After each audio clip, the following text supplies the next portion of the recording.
है कि सोमवार की अगर प्रदोष पड़ती है, बहुत ध्यान से सुनना महाराज, सोमवार की प्रदोष पड़ती है तो शंकर भगवान कैलाश पर निवास करते हैं।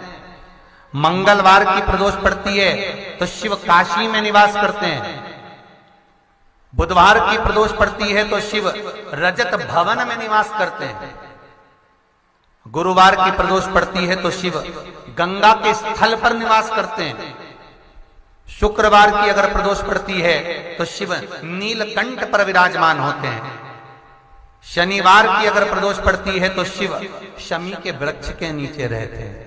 और रविवार की जब प्रदोष पड़ती है तो शिव बेलपत्र के पेड़ के नीचे निवास करते हैं। महाराज ये एकादशी शंकर से कह रही है कि आपका स्थान ये नहीं कि आप कैलाश पर मिले, उस वार को, उस तिथि के दिन, उस अनुकूल। हमारे यहां कहते हैं सोमवार की जो प्रदोष पड़ती है वो इच्छा पूर्ति करती है। मंगलवार की प्रदोष रोग से मुक्ति देती है। बुधवार की प्रदोष कामना की पूर्ति करती है। गुरुवार की प्रदोष शत्रुओं का नाश करती है। शुक्रवार की प्रदोष सुख और शांति देती है। शनिवार की प्रदोष संतान का सुख देती है। और रविवार की प्रदोष जो काम दुनिया में कोई नहीं कर सकता वो अचूक फल की प्राप्ति रविवार की प्रदोष करा देती है। महाराज ऐसी प्रदोषों का नियम वर्णन किया चाहिए। भगवान कहते ठीक है तू थोड़ी देर खड़ी हो। एकादशी सम्मुख खड़ी हुई। पार्वती जी ने जिस अंगुष्ठ का जल पीने के लिए लिया था हाथ में, बस पीने ही वाली थी, शंकर भगवान ने वही हाथ में जल लेकर एकादशी के हाथ में उसको देकर कहा ले, ये मेरे द्वारा निर्मित एक व्रत है जिसे त्रयोदशी के दिन तूने मांगा है, मैं तुझे देता हूं। आज इस व्रत का फल मैं तुझे प्रदान करता हूं। अब तू जिस जीवात्मा को लेकर जाएगी उसका पाप प्रबल नहीं होगा। किसी स्त्री, पुरुष, बालक, बुजुर्ग जो भी होगा जिसने प्रदोष का व्रत करा होगा वो जीवात्मा को तू किसी फल की कामना से नहीं स्वतः ही लेकर चली जाएगी। उसमें कोई कामना नहीं है। बन सके जीवन में 11 प्रदोष या 26 प्रदोष करने के बाद आप उसका उद्यापन कर विराम भी दे सकते। पर जीवन में एक बार प्रदोष का व्रत मौका मिले, जिस कामना से जिस दिन का भाव आपके मन में आए कि मुझे रोग से मुक्ति पाना है तो ये प्रदोष मुझे करना है, मैं और रोग मुक्ति के लिए हम मंगल जो भी आपके मन में आ रहा है, संतान प्राप्ति के लिए शनिचरी प्रदोष, आप उसका स्मरण करें। फिर लिखा शिव महापुराण में, बड़ा सुंदर लिखा वेदव्यास जी ने, मान लो आप प्रदोष का व्रत नहीं कर सकते, आप अगर व्रत नहीं कर सकते तो प्रदोष के दिन, प्रदोष काल में शाम का समय सूर्यास्त का कुछ पल, कुछ घड़ी के पहले से लेकर बाद तक का प्रदोष काल के अंतर्गत आप शंकर जी के मंदिर में जाकर 1 लोटा पानी, 5 बेलपत्र भी अगर समर्पित करते हैं तो संपूर्ण प्रदोष का फल आपके भाग्य में प्रबल हो जाए। शिव महापुराण में प्रयास करना, जब जब जिस महीने में जो प्रदोष पड़ा करे, जब प्रदोष पड़े बन सके 1 बेलपत्र, बन सके 5 बेलपत्र, शमी पत्र, हरे मूंग, हरा मूंग, बेलपत्र, एक कलश के अंदर थोड़ा सा पानी लेकर 1 बेलपत्र, हरा मूंग, शमी पत्र डालकर और उसमें थोड़ा सा गुड़ डालकर भगवान शिव का स्मरण कर कर प्रदोष काल में, मान लो कोई काम आपका बहुत जरूरी है, बहुत दिनों से आप थक गए हैं, नहीं हो रहा, कर्जा बढ़ रहा है, धन नहीं आ रहा, व्यापार नहीं चढ़ रहा, या कोई समस्या बहुत प्रबल है, कोई एग्जाम में बैठ रहे हो नहीं हो रहा, परीक्षा भी दे दी है, रिजल्ट आने ही वाला है, तो भी प्रदोष काल में, प्रदोष के समय वो जल, मूंग, शमी पत्र और बेलपत्र और गुड़ का शंकर के शिवलिंग को समर्पित करना प्रारंभ कर दो। 2 या 3 प्रदोष करोगे, बाबा आपकी मनोकामना शीघ्र पूर्ण कर देगा। 2 या 3 करोगे, बाबा करेगा। प्रदोष व्रत का नियम जो आप ले रहे हैं, प्रदोष व्रत को जो आप श्रवण कर रहे हैं उसको जरा ध्यान से सुनिएगा। सबसे पहले स्नान ब्रह्म मुहूर्त का, सुबह का, उसके बाद में फिर आसन पर बैठकर भगवान की भक्ति को धारण करना, शंकर का अनुमोदन करना, शिव भक्ति में डूबे रहना, शंकर का स्मरण करना, शंकर के नाम का स्मरण करते रहना। ये प्रदोष का मूल तत्व। महाराज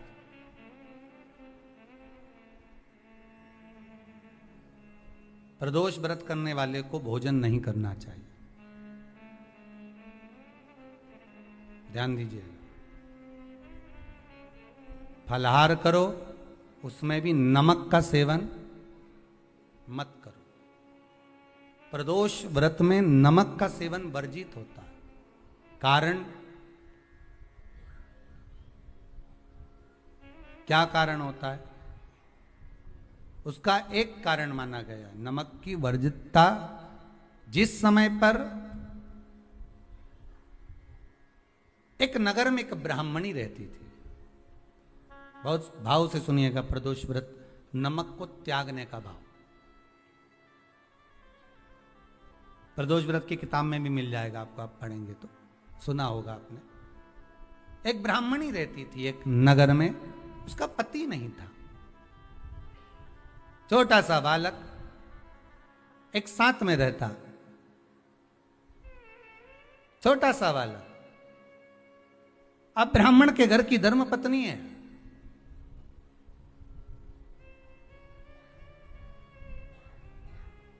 ब्राह्मण कर्मकांड करने वाला, पूजन करने वाला, पाठ करने वाला, अनुष्ठान करने वाला, पूजन करने वाला, मंत्र जाप करने वाला, भगवत भक्ति में डूबने वाला।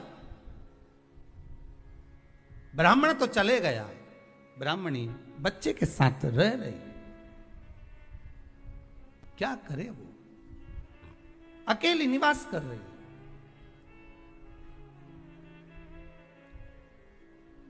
अकेली रह रही है।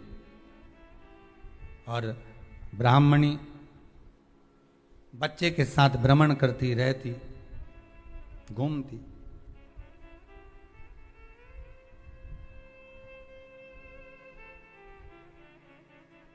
कहीं कहीं दर दर जाकर कुछ भिक्षा को मांग कर लेकर आ जाती, और भिक्षा लाने के बाद में उस भिक्षा को जब लेकर आती तो अपने बच्चे को भी खिलाती और स्वयं भी उसका पान करती।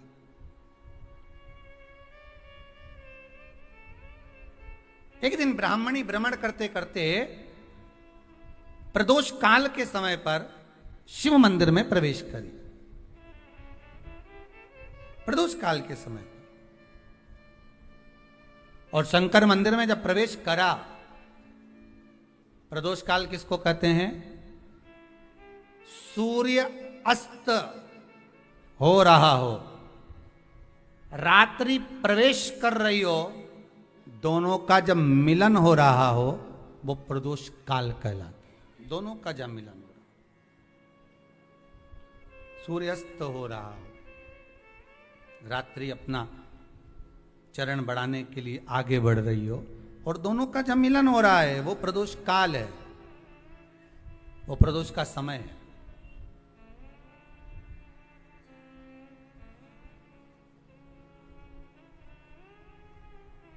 ब्राह्मणी मंदिर में प्रवेश कर रही। जब ब्राह्मणी मंदिर में प्रवेश करी, मंदिर के अंदर पहुंची, प्रदोष काल का समय था, प्रदोष का समय चल रहा था। और प्रदोष काल के उस समय में, प्रदोष काल के उस समय में जब ब्राह्मणी ने देखा कि कोई भगवान की भक्ति में लगा हुआ है, भगवान के रस तत्व में डूबा हुआ है, आज ब्राह्मणी के पास में कुछ पदार्थ नहीं है, अपने बच्चे का पेट भरने के लिए कोई सामग्री नहीं है, और कुछ आस लेके वो प्रवेश करी है, कुछ आस लेकर वो अंदर प्रवेश कर जाती है।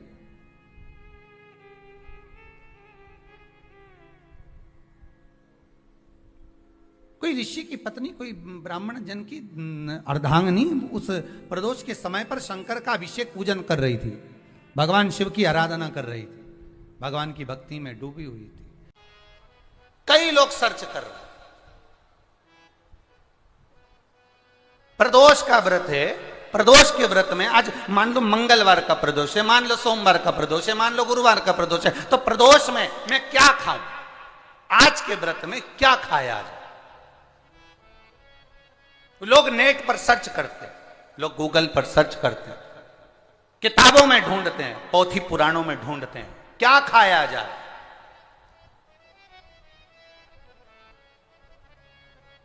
हम क्या खाएं जिससे भगवान हमारे व्रत को स्वीकार करे और हमारे व्रत को स्वीकार करे और हमें दर्शन दे। हम क्या खाएं?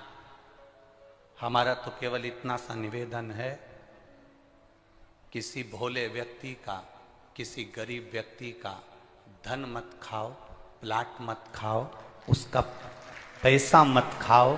अगर तुमने उसका प्लाट नहीं खाया, उसका पैसा नहीं खाया, उस गरीब व्यक्ति का, उस भोले व्यक्ति को तुमने धोखा देकर कुछ अगर खा लिया तो समझ लो कि भगवान तुम्हें माफ नहीं करेगा। तुम कुछ खाओ चाहे मत खाओ, पर किसी सीधे, किसी भोले और किसी गरीब व्यक्ति का हक मत खाओ, तुम्हें व्रत का फल मिल जाए, तुम्हें व्रत का फल प्राप्त हो जाएगा। संसार सागर में केवल एक देव, अधिदेव महादेव ऐसे हैं जो व्यक्ति पथ से भी अगर भटक रहा है तो उसको अपनी मंजिल तक पहुंचा ही देते हैं, और वो अपने लायक स्वयं शिव अपने अनुकूल उसको बना ही लेते हैं। केवल शिव।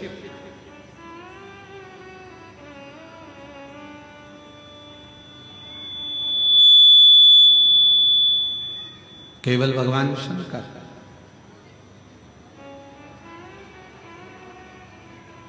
हम तो यहां तक कहेंगे,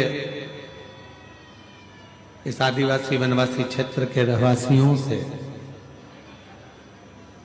आप जो अपने कुल देवता का पूजन करते हो, आप अपने कुल देवी का पूजन करते हो, आप उनका स्मरण करते हो, मंत्र जाप करते हो, नाम जाप करते हो, नाम कीर्तन करते हो, तो हम तो आपसे कहेंगे कि प्रतिदिन भगवान शंकर को एक लोटा जल चढ़ाने का एक नियम बना, और जब आप एक लोटा जल चढ़ाने का नियम बना लोगे तो ये निश्चित है कि तुम्हारे घर का कोई भी व्यक्ति अपने पथ से नहीं भटकेगा, ना वो कभी गलत संगत में जाएगा, ना मदिरा में जाएगा, ना मांसाहार में जाएगा, ना गलत वृत्ति में जाएगा। वो गलत मार्ग की ओर जाएगा ही नहीं, वो गलत मार्ग की ओर पहुंचेगा ही नहीं। क्यों? क्योंकि शिव उसके मार्ग को सुलभ कर देते। और तेरी कृपा बिना न हिले एक भी अणु, लेते हैं श्वास तेरी कृपा से तनु तनु। बखान क्या करूं मैं राखों के ढेर का, चपटी बहुत मेरे खजाना कुबेर का। हे गंगाधार मुक्ति द्वार ओमकार तू, भोले ओमकार तू, आयो शक्ति हर शंभु तारता। क्यों? क्योंकि आज का जो नवयुवक है, आज के जो नवयुवक हैं, वो दो चीजों में उलझे पड़े हैं।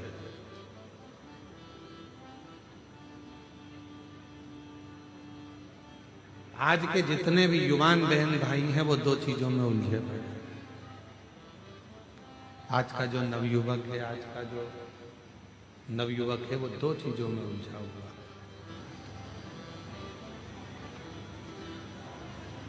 और वो दो चीजों से बाहर भी नहीं निकल रहा, उसी में उलझा बैठा हुआ। और लोग चाहते हैं कि उसको उस उलझन से बाहर निकाल दिया जाए, फिर भी वो उस उलझन से नहीं निकल रहा।